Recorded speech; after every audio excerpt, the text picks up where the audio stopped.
সুপ্রিয় দর্শকবৃন্দ, আসসালামু আলাইকুম রহমতুল্লাহি ওয়া বারাকাতুহু। প্রীতীয় শুভেচ্ছা নেবেন, আশা করি সকলে ভালো আছেন। ত্রয়োদশ জাতীয় সংসদ নির্বাচনকে সামনে রেখে পাঁচজন মার্কিন আইন প্রণেতা প্রধান উপদেষ্টা ডক্টর মোহাম্মদ ইউনূসকে একটি চিঠি লিখেছেন, যেখানে তারা বিভিন্ন বিষয় উল্লেখ করেছেন। তবে যেটি সবচেয়ে গুরুত্বপূর্ণ মনে হয়েছে সেটি হচ্ছে যে কোনো রাজনৈতিক দলকে নিষিদ্ধ করে তাদের কার্যক্রম বন্ধ না রাখার বিষয়ে তারা কথা বলেছে। তারা বলেছে যে কেউ যদি অপরাধ করে থাকে তাহলে অপরাধীকে শাস্তি দেওয়াটা যেমন জরুরি, তেমনি একটি রাজনৈতিক দলের নির্বাচনে অংশগ্রহণ করা এবং সাধারণ মানুষ তাদেরকে ভোট দেওয়ার অধিকার রয়েছে, এরকম কিছু তারা মিন করছেন। পাশাপাশি তারা এটাও বলছেন যে 2018 এবং 26 সালে বাংলাদেশে যে দুটি নির্বাচন অনুষ্ঠিত হয়েছে, তো সেই নির্বাচনে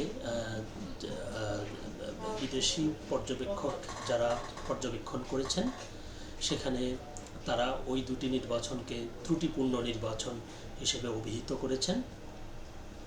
তো এরকম আরও কয়েকটি যেসব বিষয়ে তারা চিঠিতে উল্লেখ করেছে, চলুন দেখি আমরা দৈনিক প্রথম আলোতে প্রকাশিত ওই চিঠিটি বিস্তারিত কি সংবাদ প্রকাশিত হয়েছে। প্রধান উপদেষ্টাকে 5 মার্কিন আইন প্রণেতার চিঠি, অবাধ ও সুষ্ঠু নির্বাচন আয়োজনের তাগিদ। খবরটি বিস্তারিত বলা হয়েছে, অন্তর্বর্তী সরকারের প্রধান উপদেষ্টা অধ্যাপক মোহাম্মদ ইউনূসকে চিঠি লিখেছেন যুক্তরাষ্ট্রের 5 জন আইন প্রণেতা। এতে তারা বলেন, আগামী ফেব্রুয়ারি মাসে অবাধ ও সুষ্ঠু পরিবেশে জাতীয় নির্বাচন আয়োজন নিশ্চিত করার লক্ষ্যে সব রাজনৈতিক দলের সঙ্গে অন্তর্বর্তী সরকারের কাজ করাটা অত্যন্ত গুরুত্বপূর্ণ। অধ্যাপক মোহাম্মদ ইউনূসকে গতকাল মঙ্গলবার এই চিঠি লেখেন মার্কিন পার্লামেন্টের নিম্নকক্ষ প্রতিনিধি পরিষদের সদস্য গ্রেগরি ডব্লিউ মিক্স, বিল হুইজেনগা, সিডনি কমলাগার ডোব, জুলি জনসন ও টম আর সুউজ্জি। কংগ্রেস সদস্যদের মধ্যে গ্রেগরি ডব্লিউ মিক্স প্রতিনিধি পরিষদের ফরেন অ্যাফেয়ার্স কমিটির সদস্য, বিল হুইজেনগা ও সিডনি কমলাগার ডোব যথাক্রমে প্রতিনিধি পরিষদের দক্ষিণ ও মধ্য এশিয়া বিষয়ক উপকমিটির চেয়ারম্যান ও সদস্য। এই চিঠি গতকাল হাউস ফরেন অ্যাফেয়ার্স কমিটির ওয়েবসাইটে প্রকাশ করা হয়েছে। চিঠিতে প্রধান উপদেষ্টার উদ্দেশ্যে মার্কিন আইন প্রণেতারা লিখেছেন, বাংলাদেশের জাতীয় সংকটকালীন মুহূর্তে একটি অন্তর্বর্তী সরকার পরিচালনার জন্য আপনার এগিয়ে আসার ইচ্ছাকে আমরা স্বাগত জানাই। কংগ্রেস সদস্যরা লিখেছেন, রাজনৈতিক সংকটের এই সময়টাতে রাজনৈতিক দলগুলোর সঙ্গে অন্তর্বর্তী সরকারের কাজ করাটা অত্যন্ত গুরুত্বপূর্ণ, কেননা এর মধ্য দিয়ে অবাধ ও সুষ্ঠু নির্বাচনের পরিবেশ তৈরি করা সম্ভব হবে, আর এটা ব্যালট বাক্সের মাধ্যমে শান্তিপূর্ণভাবে দেশের জনগণের মতামত প্রকাশে সহায়ক হবে। সেই সঙ্গে রাষ্ট্রীয় প্রতিষ্ঠানগুলোর সততা আর দল নিরপেক্ষতার প্রতি আস্থা ফেরাতে প্রয়োজনীয় সংস্কারেও ভূমিকা রাখবে।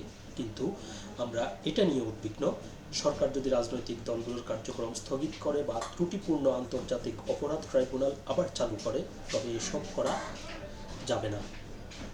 অর্থাৎ তারা কিন্তু যে আন্তর্জাতিক অপরাধ ট্রাইব্যুনাল রয়েছে, এই অপরাধ ট্রাইব্যুনালকে ত্রুটিপূর্ণ ট্রাইব্যুনাল বলছে। আর তারা বলছে যে বিষয়গুলো তারা উল্লেখ করেছে, তারা বলছে যে একটি ত্রুটিপূর্ণ আন্তর্জাতিক অপরাধ ট্রাইব্যুনাল চালু রেখে সেটি করা যাবে না। যেটি তার উল্লেখ করা হয়েছে, মার্কিন পররাষ্ট্র মন্ত্রণালয় ও অন্যান্য অনেক আন্তর্জাতিক পর্যবেক্ষক উল্লেখ করেছেন, বাংলাদেশে 2018 ও 2024 সালের সাধারণ নির্বাচন অবাধ ও সুষ্ঠু ছিল না। সেই সঙ্গে ফেব্রুয়ারির এক তথ্য অনুসন্ধান প্রতিবেদনে জাতিসংঘের মানবাধিকার বিষয়ক হাইকমিশনারের দপ্তর অনুমান করেছে 2024 সালের জুলাই আগস্টে বাংলাদেশে বিক্ষোভ চলাকালে নিরাপত্তা বাহিনীর হাতে প্রায় 1400 জনের প্রাণ গেছে। এই পরিস্থিতিতে প্রতিশোধের পথে না হেঁটে এসব ঘটনাসহ অন্যান্য কর্মকাণ্ডের জন্য প্রকৃত জবাবদিহি বাংলাদেশের গণতান্ত্রিক মূল্যবোধের আদর্শ হওয়া উচিত বলেও চিঠিতে উল্লেখ করা হয়েছে। মার্কিন আইন প্রণেতারা লেখেন, সংগঠন করার স্বাধীনতা ও অপরাধমূলক কর্মকাণ্ডের দায় সামষ্টিক নয়। অর্থাৎ তারা যেটি বলছে যে অপরাধমূলক কর্মকাণ্ডের দায় সামষ্টিক বলতে সবাইকে বোঝাচ্ছে, যে এর দায় সবাই নিতে পারে না, বা সবাই যেহেতু অপরাধ করে না সেজন্য এর দায় সবার না, বরং ব্যক্তির। অর্থাৎ একটি সংগঠনের নাম ব্যবহার করে বা একটি সংগঠনের অনেক কর্মী থাকলে ওই সংগঠনের ভিতরে যে কর্মী আইন ভঙ্গের কাজ করবে বা বেআইনি কাজ করবে, যে করবে শুধুমাত্র ওই ব্যক্তি মানে অপরাধী, অন্য বাকি যারা রয়েছে তারা অপরাধী নয়, এটা তারা মিন করছে। এটাই মৌলিক মানবাধিকার। কাজে আমাদের উদ্বেগ হলো আইনের যথাযথ প্রক্রিয়া অনুসরণ করে অপরাধের সঙ্গে জড়িত ব্যক্তি কিংবা মানবাধিকারের গুরুতর লঙ্ঘনকারী ব্যক্তিদের উপর দৃষ্টি না দিয়ে কোনো একটি রাজনৈতিক দলের কার্যক্রম পুরোপুরি স্থগিত রাখার সিদ্ধান্ত এসব নীতির সঙ্গে সঙ্গতিপূর্ণ নয়।